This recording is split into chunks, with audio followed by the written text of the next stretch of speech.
The conference room smelled like expensive leather and stale coffee when I walked in carrying a stack of quarterly reports. 23 faces turned toward me, the entire executive board of Meridian Aerospace, plus senior management. My husband Ethan sat at the head of the mahogany table, his jaw tightening the moment he saw me. "You're late," he said, not looking up from his tablet. "Before we jump back in, tell us where you're tuning in from, and if this story touches you, make sure you're subscribed, because tomorrow, I've saved something extra special for you." I wasn't late. I was exactly on time. But punctuality had become another weapon in his arsenal over the past 6 months, another way to diminish me in front of the people who'd once respected me. "Traffic on the 405, I said simply, setting the reports down. As Chief Operations Officer, I'd been asked to present the West Coast Division's performance. Numbers I knew by heart because I'd spent 3 years building that division from nothing. Ethan finally looked at me, and something in his eyes made my stomach drop. It wasn't anger. It was satisfaction. "Actually, Natalie, we need to address something before we begin." He gestured to an empty chair against the wall, away from the table. "If you could sit there, please." The room went silent. I'd sat at this table for 4 years. My nameplate was still in front of my usual seat, right beside the CFO. "Ethan, what's going on?" "Sit down, please." His voice had that corporate smoothness he used when he wanted to sound reasonable while doing something unreasonable. "This won't take long." Every instinct screamed at me to walk out, but I'd learned something about power in my years climbing corporate ladders. Sometimes you had to let people show their hand completely before you revealed your own. So I sat in that chair against the wall, feeling the weight of 23 gazes, some sympathetic, most carefully neutral. Ethan stood, buttoning his jacket. "I've called this meeting because we need to address a serious issue affecting Meridian's future. Over the past quarter, our West Coast operations have underperformed significantly. Client retention is down 34%, project delivery times have increased by 22%, and we've lost 3 major contracts." My pulse quickened. Those numbers were lies. Outright lies. The West Coast Division had exceeded every target.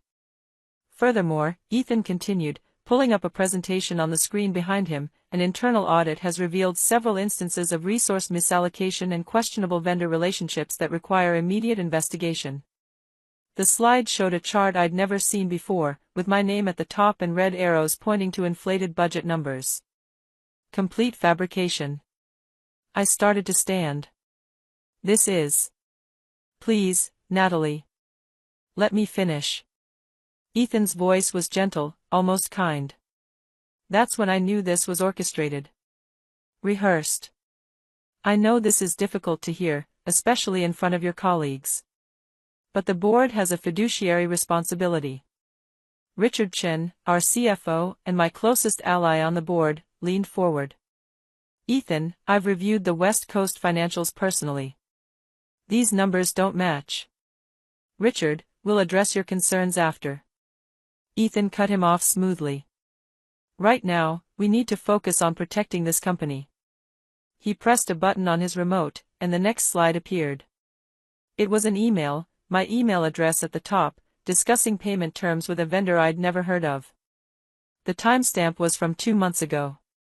"These communications," Ethan said, his voice heavy with false regret, "suggest a pattern of behavior that compromises Meridian's integrity. I've consulted with our legal team and several board members. Given the severity of these findings and the potential liability to the company, we have no choice but to terminate your employment effective immediately." The words hung in the air like poison. "You're firing me," I said, my voice surprisingly steady. "You're firing me based on fabricated evidence in front of the entire board." "I'm protecting this company," Ethan replied. "Security will escort you to collect your personal belongings. Your corporate accounts have been suspended, and you'll receive information about Cobra and your severance package by email." He'd thought of everything. The emails, the fake audit, the timing, doing this in front of the board so I couldn't fight back without looking desperate or unstable. I stood slowly, looking around the table. Some people wouldn't meet my eyes. Others looked genuinely shocked. Richard was red-faced, his hands gripping the armrests of his chair. "This is wrong," Richard said, standing. "I'm calling for a formal review." "Noted," Ethan said curtly. "Anyone else?" Silence. "Then we're adjourned on this matter. Natalie, please go with security." Two men in dark suits appeared at the door, not our usual security team. "Outsourced." "Of course. Even our own security staff would have questioned this." I walked toward the door, then stopped. Something made me turn back. "Ethan," I said quietly. "Do you remember what you said to me 5 years ago? When we got married?" His jaw tightened. He knew where this was going. "You said that together, we'd build something unstoppable. That partnership was everything." I smiled, and it wasn't kind. "You were right about one thing. Partnership is everything." I walked out before he could respond, the security guards flanking me like I was a criminal. The walk through the office was designed to humiliate, past cubicles of people I'd hired, past conference rooms where I'd closed deals, past the walls displaying photos from company events where Ethan and I stood side by side, the golden couple of Meridian Aerospace. They watched me collect my things from my office, family photos, my MIT diploma, the model rocket from our first successful satellite launch. The personal items of a career they thought was ending. One of the guards shifted uncomfortably as I packed. "Ma'am, I'm sorry about this." "Don't be," I said, carefully wrapping the rocket model. "Just doing your job." What they didn't know, what Ethan didn't know, was that I'd been preparing for something like this for 3 months. Not this exactly. But something. It started with small things. Ethan taking calls in other rooms. Passwords changed on his laptop. Late nights at the office that smelled like perfume I didn't wear. I might have ignored it, convinced myself I was paranoid, except for one detail. 3 months ago, I'd received an email from an encrypted account. No text, just an attachment, security camera footage from a hotel in Santa Barbara. Ethan and Victoria Marsh, our VP of Business Development, checking in together. The timestamp was from a weekend he'd claimed to be at a conference in San Diego. I'd hired a private investigator the next day. Not because of the affair, I'd stopped loving Ethan long before I had proof he'd stopped loving me. But because something in my gut said this was about more than infidelity. The investigator's report arrived 2 weeks later, and it confirmed my instincts. Ethan wasn't just having an affair. He and Victoria were planning something. The report included photos of multiple meetings with Victor Haynes, CEO of Stratosphere Industries, our biggest competitor. Documents suggested they were negotiating a deal. Ethan would bring Meridian's client list and proprietary technology, and Stratosphere would make him CEO of their new aerospace division. Victoria would come with him as COO. But they had a problem, me. As COO, I had access to everything. I'd built relationships with every major client. I knew every system, every password, every backup plan. They couldn't just leave and take what they wanted, they needed me gone first. Discredited. Legally prevented from interfering. So I'd spent the last 3 months preparing. Not for revenge, that was thinking too small. I'd been preparing to take everything. The security guards walked me to the parking garage. My Audi was parked in its designated spot, the one marked COO. Tomorrow, someone else's car would be here. "Ma'am," one guard said as I loaded my box into the trunk. "For what it's worth, you're a good boss. Best this company had." I turned to look at him, mid-30s, wedding ring, tired eyes. "What's your name?" "Derek, ma'am." "You have kids, Derek?" "2. 7 and 9. You're contracted through Guardian Security Services?" He nodded, confused. Preparing and narrating this story took us a lot of time, so if you are enjoying it, like this video, it means a lot to us. Now back to the story. Your contract with Meridian is up for renewal next month. Pay attention to the terms. And Derek? I closed my trunk.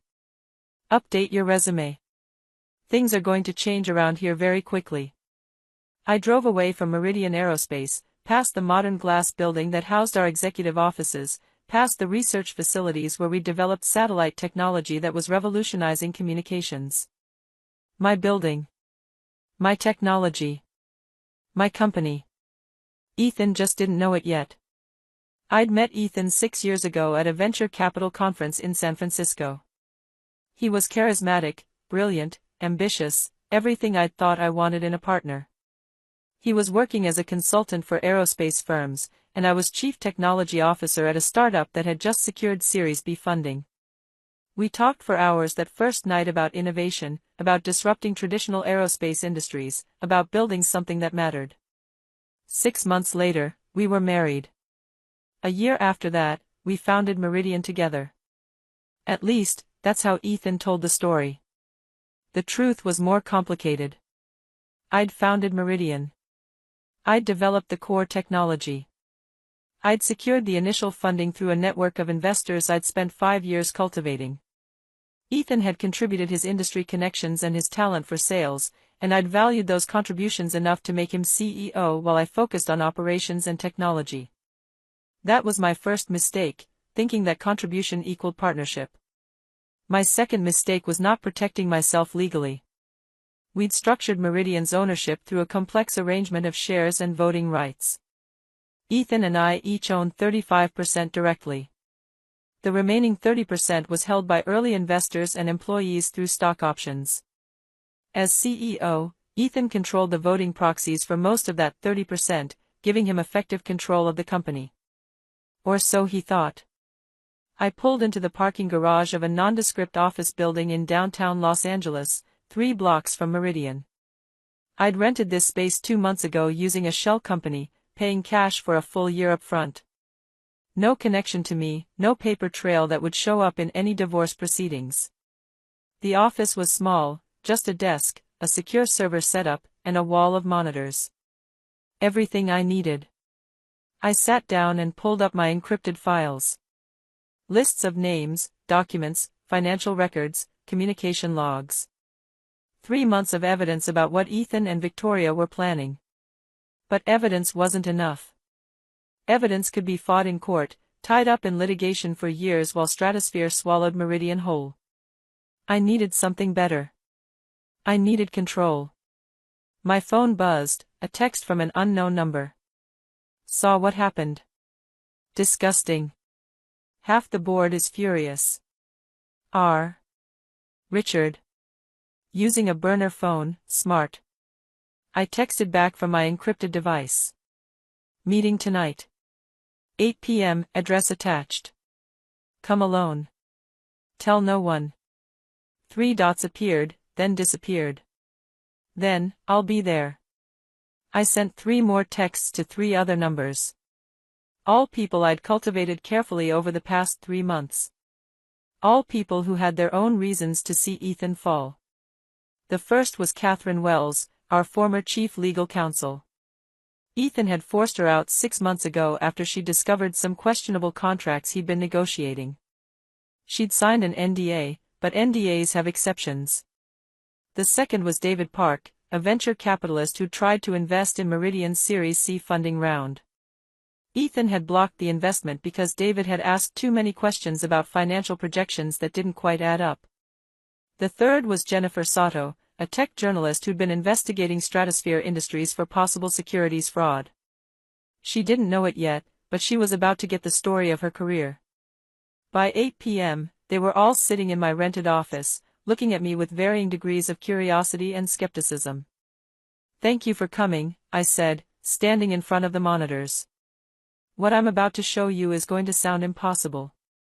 But by tomorrow morning, I'm going to own controlling interest in Meridian Aerospace, and Ethan is going to be the one looking for a job." Richard frowned. "Natalie, I'm on your side, but the math doesn't work." Ethan controls nothing," I interrupted. "He thinks he does. That's different." I pulled up the first document on the monitor, a corporate structure chart of Meridian's ownership.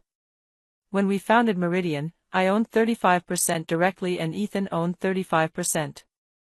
The remaining 30% is split between early employees, investors, and stock options. Ethan has voting proxies for most of that 30%, which gives him control. I paused. But there's something in our corporate bylaws that even Ethan forgot about. Because I wrote them, and I buried a clause on page 47, subsection 8.3. Catherine leaned forward, her legal mind already working. What clause? In the event of documented malfeasance by the CEO, including but not limited to fraudulent financial reporting, theft of intellectual property, or breach of fiduciary duty, voting rights revert to the Chief Operations Officer pending board review. The room went silent. You're saying? Richard started. I'm saying that if I can prove Ethan has committed any of those acts, I assume temporary voting control over his proxies. All 30% of them. Which, combined with my 35%, gives me 65%. David whistled low. And you can prove it? I pulled up the next document, email chains between Ethan and Victor Haynes at Stratosphere Industries, discussing the transfer of client lists, proprietary technology specifications, and confidential financial data. Ethan's been selling Meridian's crown jewels to our biggest competitor. He's also been falsifying performance reports to justify pushing out key executives, including me, before the deal goes through. That's fraud, theft, and breach of fiduciary duty. I pulled up more documents. Financial records showing suspicious wire transfers. Meeting logs. Even security footage from restaurants where Ethan and Victor had met, time-stamped and geotagged. Catherine was reading the corporate bylaws on her tablet, her eyes widening. This clause is actually enforceable. It's unusual, but legally sound. But Natalie, invoking it requires an emergency board meeting with a quorum present. After what happened today, Ethan's not going to let you anywhere near a board meeting. I don't need to be there in person, I said. Subsection 8.4 allows for remote attendance in emergency circumstances. And 8.5 defines emergency circumstances as any situation where the CEO's actions present immediate material risk to the company. Which this absolutely does, Richard said, leaning back in his chair. If this deal with Stratosphere goes through and it becomes public that our CEO sold proprietary technology to a competitor, our other clients will flee. We'll be facing lawsuits for years. Exactly.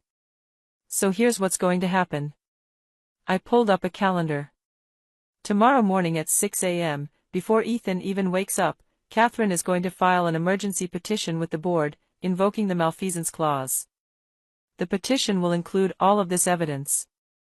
I haven't agreed to represent you, Catherine said, but her eyes were sharp, calculating.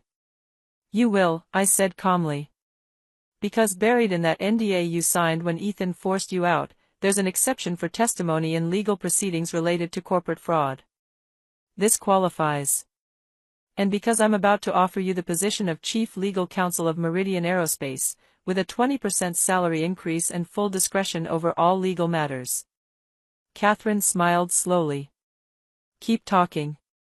The board will have to convene an emergency meeting within 24 hours of receiving the petition, that's in the bylaws too. Ethan will try to fight it, but he can't stop it. Once the meeting convenes, I present evidence, the board votes on whether to activate the malfeasance clause, and if they do, voting control transfers to me immediately. That's a big if, David said. You need a majority of board votes. I need 7 out of 12 board members, I agreed. Richard, you're one. Who else can we count on? Richard thought for a moment. Patricia Mendez, definitely. She's been suspicious of Ethan for months. Thomas Wright, probably, he's close to retirement and he won't want his legacy tied to a fraud scandal. Sarah Kim should be solid, she was furious after today's meeting. That's 4, including me. We need 3 more, I said. What about the investor representatives? David asked. Jonathan Price from Redwood Ventures, Maria Torres from Summit Capital, and Alan Chen from Pacific Holdings all have board seats. Redwood and Summit both have clauses in their investment agreements protecting them from management fraud, I said. If Ethan's actions threaten their investment, they'll vote to remove him. That's 6. You still need one more, Catherine pointed out. I smiled. Victoria Marsh holds a board seat as VP of Business Development. She'll vote with Ethan, she's part of his deal. But there's a 7th investor board seat that's been held by Marcus Webb from Cornerstone Industries. He's been largely silent for the past year. Cornerstone invested early, but they're a small position, Richard said. Why would Webb side with you? Because 3 months ago, I bought Cornerstone Industries. The room erupted. You what? Richard stood up. That's a multi-million-dollar acquisition. 8 million, actually, I said calmly. Paid through a series of shell companies with funds from my trust fund. Marcus Webb doesn't know yet that his company has new ownership, but he'll find out tomorrow morning when Catherine serves him with the documentation. Marcus stays on as CEO, but voting control of Cornerstone's board seat transfers to the actual owner. Me. David laughed, a sound of pure disbelief and admiration. You bought an entire investment firm just to secure one board vote. I bought it because it was undervalued and Marcus Webb was looking to retire, I corrected. The board vote is just a bonus. Jennifer, who'd been silent this whole time taking notes, finally spoke. And where do I fit in? You publish, I said simply. Not yet. But when I give you the signal, probably around 7 a.m. tomorrow, you publish everything. The fraud, the attempted corporate espionage, the affair, all of it. With full documentation. That'll destroy him, Jennifer said, but there was no sympathy in her voice. She'd seen too many corporate criminals walk away rich. That's the idea, I agreed. But it'll also warn our clients and investors before Stratosphere can close their deal. It'll give the board additional motivation to act quickly. And it'll ensure that even if something goes wrong with the board vote, Ethan's reputation is destroyed completely. Scorched earth, Catherine murmured. Measured justice, I corrected. Ethan tried to destroy me this morning. He wanted to discredit me, humiliate me, and steal everything I'd built. Tomorrow morning, I'm going to show him what real power looks like. Richard looked at me with something like awe. You've been planning this for months. Since the day I got that hotel security footage, I confirmed. I didn't know exactly what Ethan was planning, but I knew it was something. So I prepared for everything. There's still risk, Catherine warned. If the board doesn't vote your way. They will, I said with certainty. Because I have one more card to play. Something I haven't shown you yet. I pulled up a final document, an email chain between Ethan and several board members, including some who I was counting on for votes. The emails showed Ethan had been padding expense reports and billing personal items to the company for years. Not enough to be criminal, but enough to be deeply embarrassing for a CEO. Ethan's been careless, I said. He thinks his position makes him untouchable. Tomorrow he'll learn otherwise. We spent the next 3 hours going over every detail. Catherine reviewed the legal filings. Richard made discreet calls to board members, feeling out their positions without revealing our plan. David worked on documentation for the Cornerstone acquisition. Jennifer prepared her article, ready to publish at my signal. By midnight, we were ready. I drove home to the house I'd shared with Ethan for 5 years, the modern architectural masterpiece in the Hollywood Hills that we'd bought with my signing bonus when we closed our first major contract. The lights were off. Ethan wasn't home. With Victoria, probably. Planning his new life, celebrating his victory over me. I walked through the empty rooms, looking at the life we'd built together. The photos on the walls, us at our wedding, at Meridian's launch party, at the White House when we'd received a Technology Innovation Award. All lies, I realized. Or maybe not lies, but rather performances. Ethan performing the role of supportive husband while calculating how to take everything. I couldn't sleep. Instead, I sat in my home office, watching the clock tick toward 6 a.m. Watching my phone, waiting for confirmations. 5:47 a.m., Catherine's text, petition filed. Board notification sent. 5:52 a.m., Richard's text, Mendez, right, and Kim confirmed. They're in. 5:58 a.m., David's text, Cornerstone documents delivered to Webb. He's calling you in 3, 2, 1. My phone rang. Marcus Webb, sounding stunned and a little afraid. Ms. Hartley? I just received some unexpected paperwork. Good morning, Marcus, I said calmly. We need to talk about that board vote. 20 minutes later, I had his commitment. Marcus was angry about being bought without his knowledge, but he was angrier at Ethan for turning Meridian into a vehicle for corporate espionage. He'd vote with me. 6:24 a.m., Jennifer's text, article going live in 6 minutes. All major outlets have advance copies. This is going to explode. 6:30 a.m., my phone started ringing. First investors, then reporters, then board members. I let them all go to voicemail except one. Richard, emergency board meeting scheduled for 9 a.m.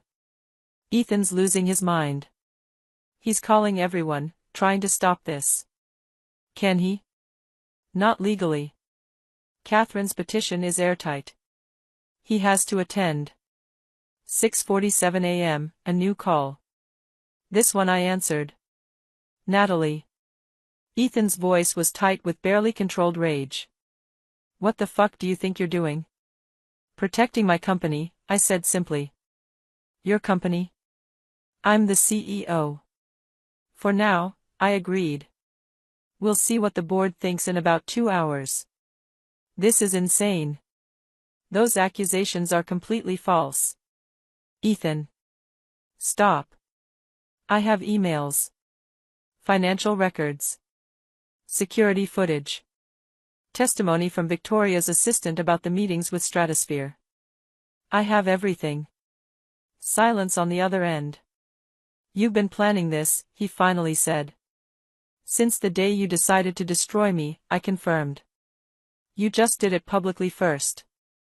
Natalie, listen, we can work this out. We can negotiate. There's nothing to negotiate. You fired me yesterday. Remember? You humiliated me in front of the entire board. You fabricated evidence to discredit me. And you've been planning to sell my technology to our competitor for months. My voice was perfectly calm. So no, Ethan. We're not negotiating. I'll see you at 9 a.m. I hung up. 7:15 a.m., my phone buzzed with a news alert. Jennifer's article had been picked up by every major business outlet. Meridian Aerospace CEO accused of corporate espionage, read the headline, with a subheading that made me smile, board to convene emergency meeting as founder fights back. The article was devastating. Jennifer had included everything, the affair, the Stratosphere deal, the fabricated evidence used to fire me, even the detail about Ethan padding his expense reports. By lunchtime, it would be the top story in business news. My phone rang again. Patricia Mendez, one of our board members. Natalie, I just read the article. Please tell me this is real. Every word, I confirmed. See you at 9. Oh, I'll be there, Patricia said grimly. And Natalie? I'm voting with you. We all are. 8:30 a.m., I pulled into Meridian's parking garage, parking in a visitor spot since my COO spot had been taken away. The building looked the same as it had yesterday when I'd been escorted out, but everything had changed. I walked through the lobby carrying my laptop and a single folder. The receptionist's eyes widened when she saw me. Ms. Hartley. I thought. Morning, Jessica, I said pleasantly. I'm here for a board meeting. Security didn't stop me this time. Catherine had made sure they'd received updated instructions. The executive floor was chaos. People clustered in groups, whispering. Every screen showed news coverage of Jennifer's article. As I walked past, conversations stopped. People stared. I smiled at them. Morning everyone. Hell of a day. The boardroom doors were closed, but I could hear raised voices inside. I checked my watch, 8:55 a.m. Catherine appeared beside me, looking sharp in a black suit. Everyone's here except Ethan. He's in his office with Victoria. They've been on the phone with lawyers for the past hour. Good. Let them scramble. Natalie, Catherine said quietly. Are you sure about this? Once we start, there's no going back. Even if you win, this will be public, messy, painful. I thought about yesterday. About sitting in that chair against the wall while my husband lied to destroy me. About watching the career I'd built being dismantled by fabricated evidence. I've never been more sure of anything, I said. 9 a.m., the boardroom doors opened. Every board member was there, seated around that same mahogany table. Richard gave me a subtle nod. Patricia smiled grimly. The investor representatives looked serious and alert. Ethan sat at the head of the table, his face pale, his usual confidence cracked. Victoria sat beside him, her hand on his arm. I took the only empty seat, the same chair against the wall where they'd made me sit yesterday. Let's begin, Patricia said, calling the meeting to order. As the board's senior independent director, she was chairing this meeting. We're here to address the emergency petition filed by Catherine Wells on behalf of Natalie Hartley, alleging malfeasance by CEO Ethan Hartley under Corporate Bylaws Section 8.3. This is ridiculous, Ethan interrupted. This entire proceeding. You'll have your chance to respond, Patricia cut him off sharply. Right now, Ms. Wells has the floor. Catherine stood, pulling up the evidence on the boardroom screen. What I'm about to present is documented proof that Ethan Hartley has engaged in fraud, theft of intellectual property, and breach of fiduciary duty. Specifically, she walked them through everything. The emails with Stratosphere. The stolen client lists. The fabricated evidence used to fire me. The padded expense reports. Every detail, backed by documentation. The room was silent except for Catherine's voice and the occasional gasp as board members realized the scope of what Ethan had done. When she finished, Patricia turned to Ethan. Response? Ethan stood slowly. He looked at me, and for a moment, I saw something I'd never seen before, fear. Much of this evidence was obtained illegally, he started. It's inadmissible. This isn't a courtroom, Patricia interrupted. This is a board meeting. We operate under corporate bylaws, not rules of evidence. Continue. Ethan's lawyer whispered something to him. He shook his head. I'd like to request a 48-hour delay to consult with counsel. Denied, Patricia said. The bylaws are clear. In cases of immediate material risk to the company, the board must vote today. Now, does anyone else have questions for Ms. Wells or Ms. Hartley? Thomas Wright raised his hand. Natalie, if the board votes to activate the malfeasance clause, what are your intentions regarding company leadership? I stood, facing the board that had watched me be fired yesterday. My first action will be to suspend Ethan as CEO pending a full forensic audit. My second will be to notify all clients that their data is secure and the attempted breach has been prevented. My third will be to file criminal charges against anyone involved in the theft of proprietary information. I paused, looking directly at Victoria, whose face had gone white. My fourth action will be to restructure Meridian's leadership with people who put the company first. People who earned their positions through talent and dedication, not manipulation. That's everything I built. Ethan shouted, standing. You can't just. You built nothing, I said, my voice cutting through his protest like ice. I developed the core technology. I secured the funding. I built the client relationships. You were a good salesman, Ethan. That's all. And when being a salesman wasn't enough, you decided to steal and destroy rather than build. The room was silent. Patricia looked around the table. We vote now.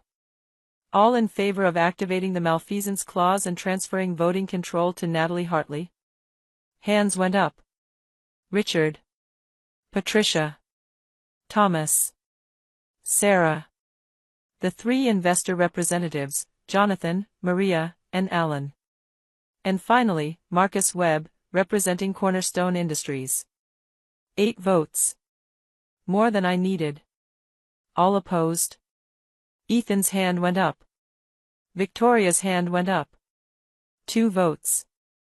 The motion passes, Patricia announced. Effective immediately, voting control of all proxy shares transfers to Natalie Hartley pending completion of a forensic audit. Ethan Hartley is suspended as CEO. This meeting is adjourned. For a moment, nobody moved. Then Ethan stood, his chair scraping back. "You'll regret this," he said, looking at me with pure hatred. "All of you will regret this." "I already regret marrying you," I said calmly. "Everything else is an improvement." He walked out, Victoria following. The boardroom erupted in conversation. Richard came over, shaking his head in amazement. "You actually did it." "We did it," I corrected. Patricia approached, extending her hand. "Congratulations, Natalie. And for what it's worth, I'm sorry we didn't act sooner. We should have questioned yesterday's proceedings more aggressively." "You're questioning them now," I said. "That's what matters." My phone buzzed, a text from Jennifer. Stratosphere just cancelled their deal with Ethan. Their CEO released a statement denying knowledge of stolen technology. "Your move worked." I typed back, published the update. "And thank you." Catherine appeared at my elbow. "What now?" I looked around the boardroom, at the table where I'd been humiliated yesterday, where I'd just taken back everything that was mine. "Now we get to work," I said. "We have a company to rebuild." By noon, I'd moved back into my COO office, but only temporarily. The board would vote on permanent CEO placement in 2 weeks, but the outcome was already decided. I had 65% voting control. The position was mine if I wanted it. And I wanted it. My first call was to Derek, the security guard from yesterday. "Derek, this is Natalie Hartley. Do you still work for Meridian?" "Yes, ma'am. Just got pulled into a meeting. They said the security contract is being reviewed." "It is. I'm reviewing it. Guardian Security Services just got a 3-year extension with a 15% rate increase, provided they promote you to head of executive security. Interested?" A pause. "Ma'am, I don't understand. You were kind to me yesterday when you didn't have to be. That matters. Consider it a thank you." My second call was to every member of my old West Coast team. The people Ethan had been planning to let go after I was fired.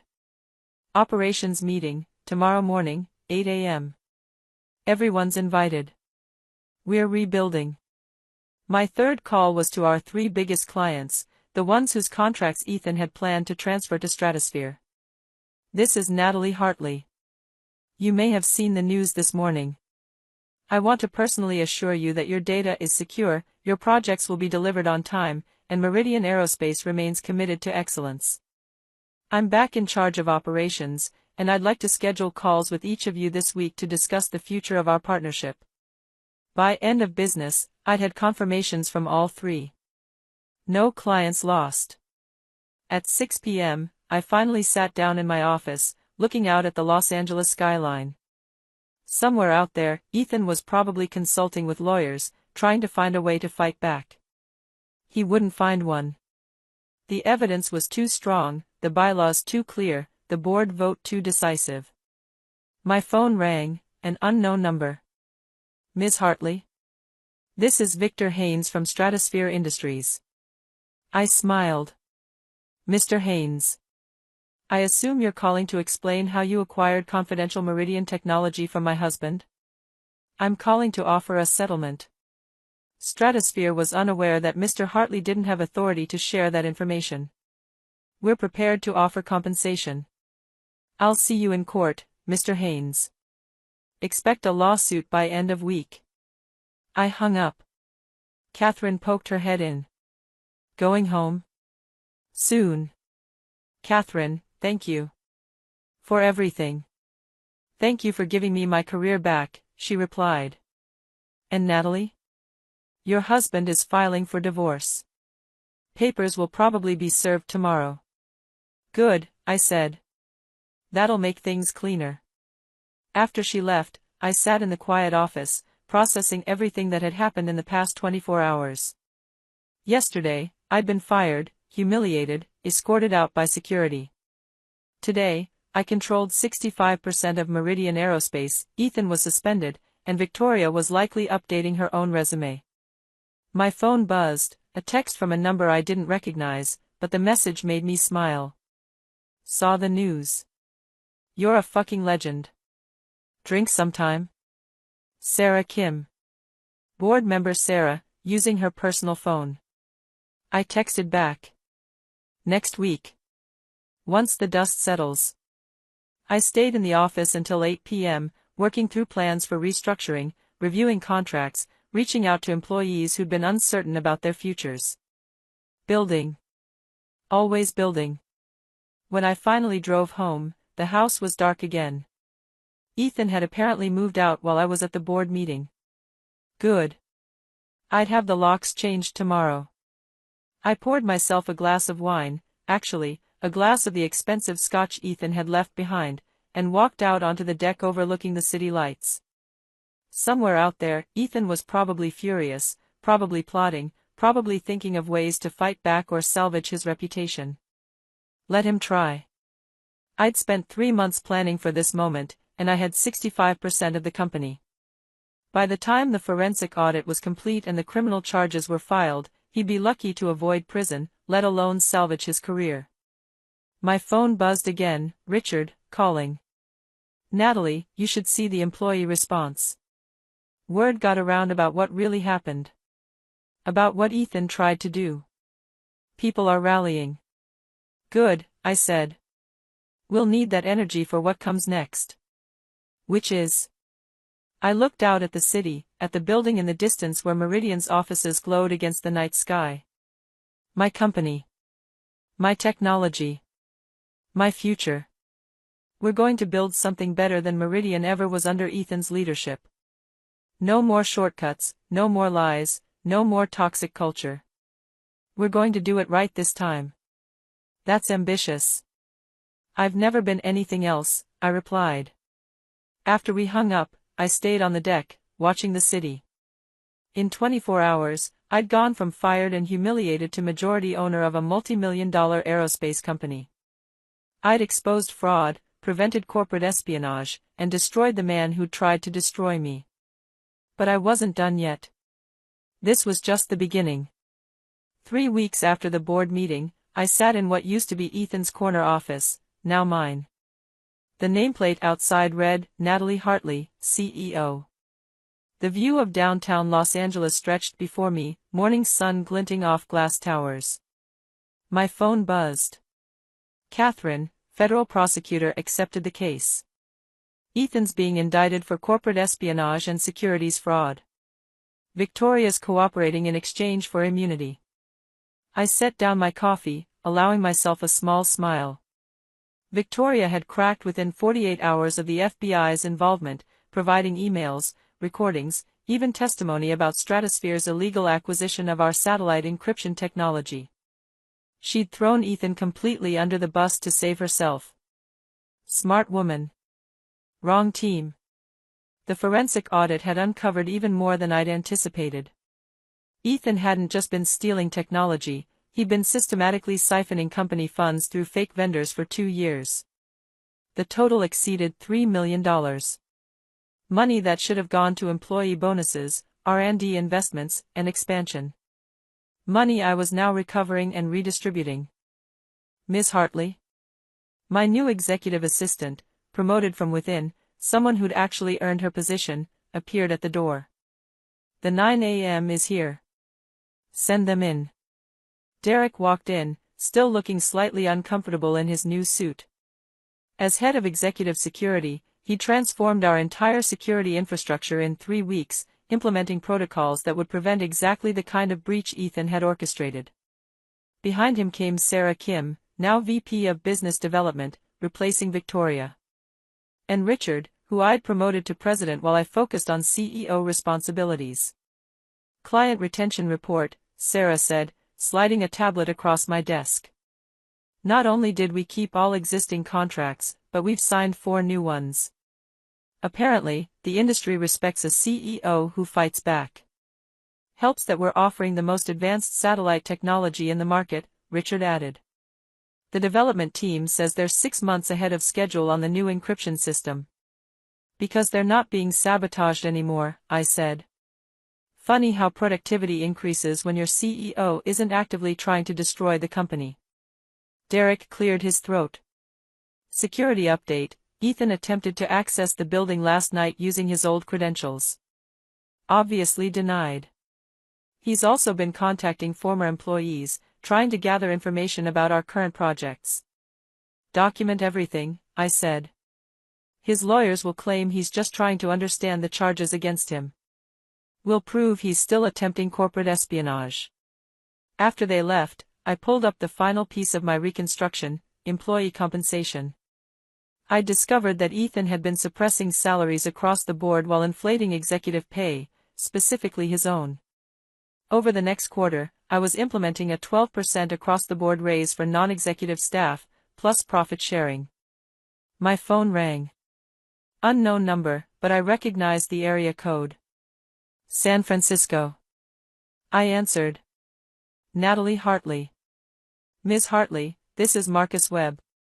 I wanted to thank you personally for how you've handled the Cornerstone situation. After I'd revealed my acquisition of his company, Marcus had been understandably furious. But I'd honored my promise, he remained CEO with full operational control. I'd only exercised ownership rights for that single board vote. You're welcome, Marcus. How's retirement planning coming? Actually, that's why I'm calling. I've been impressed with your leadership these past weeks. I'd like to discuss you acquiring my remaining shares. Full buyout. I think Cornerstone would thrive under your ownership long-term. I sat back, processing this. Marcus Webb was offering me complete ownership of a venture capital firm worth $20 million, just 3 weeks after I'd ambushed him with a hostile acquisition. That's a significant offer, Marcus. You earned it. You played chess while everyone else was playing checkers. That's the kind of thinking I want leading my legacy. Send me the proposal. I'll review it. After hanging up, I allowed myself a moment of satisfaction. 3 weeks ago, I'd bought 8% of Cornerstone to secure 1 vote. Now I was being offered the entire company. Plus, my 35% direct ownership of Meridian had effectively become 68% through voting control, the exact number from that headline that would run tomorrow in the Wall Street Journal. The intercom buzzed. Ms. Hartley? Your 10 a.m. is here. Divorce attorney. Right. The final piece. The attorney was sharp, efficient, and brought excellent news. California is a community property state, but given the fraud charges and the fact that Meridian predates your marriage with clear documentation of your founding role, we've structured the settlement heavily in your favor. Ethan gets nothing from Meridian, his shares are frozen pending criminal proceedings. The house is yours, as are all marital assets purchased with company funds, which is essentially everything. And his counteroffer? He's asking for 50% of marital assets and spousal support. She smiled coldly. His lawyer knows it's a fantasy, but they have to try. We'll settle for him walking away with his personal possessions and whatever's left in his checking account after legal fees. Make it happen. At noon, I walked through Meridian's operations floor. 3 weeks ago, this place had been tense, fearful, infected by Ethan's toxic leadership. Now people looked up from their work and smiled. Several congratulated me as I passed. The energy was different, focused, optimistic, productive. This was what I'd built Meridian to be. This was what it should have been all along. My phone buzzed with a news alert. Former Meridian CEO Ethan Hartley indicted on 23 counts of corporate fraud and espionage. The article included his mugshot from this morning's arrest. He looked haggard, defeated, nothing like the confident man who'd fired me in front of the board 3 weeks ago. I forwarded it to Richard with one word, justice. His response came immediately, better than justice. Victory. That evening, I stood on my deck, my house now, legally and completely, watching the sunset over Los Angeles. In 3 weeks, I'd transformed disaster into triumph. I'd gone from fired and humiliated to CEO with controlling interest. I'd exposed fraud, prevented corporate espionage, and rebuilt a company culture. Ethan was facing federal charges, his reputation destroyed, his career finished. Victoria was cooperating with prosecutors to save herself. Stratosphere was being investigated for their role in the theft. And I was standing in my home, looking out at my city, running my company. My phone buzzed one final time. A text from an unknown number. You won. Congratulations. You destroyed everything. I typed back slowly, carefully. No, Ethan. You tried to destroy everything. I saved it. There's a difference. Learn it in prison. I blocked the number, deleted the message, and went inside. Tomorrow, I had a company to run. A company that was finally, completely, mine. The revenge was complete. The rebuilding was just beginning. And I had never been more ready. Up next, you've got 2 more standout stories right on your screen. If this one hit the mark, you won't want to pass these up. Just click and check them out. And don't forget to like, subscribe and turn on the notification bell, so you don't miss any upload from us.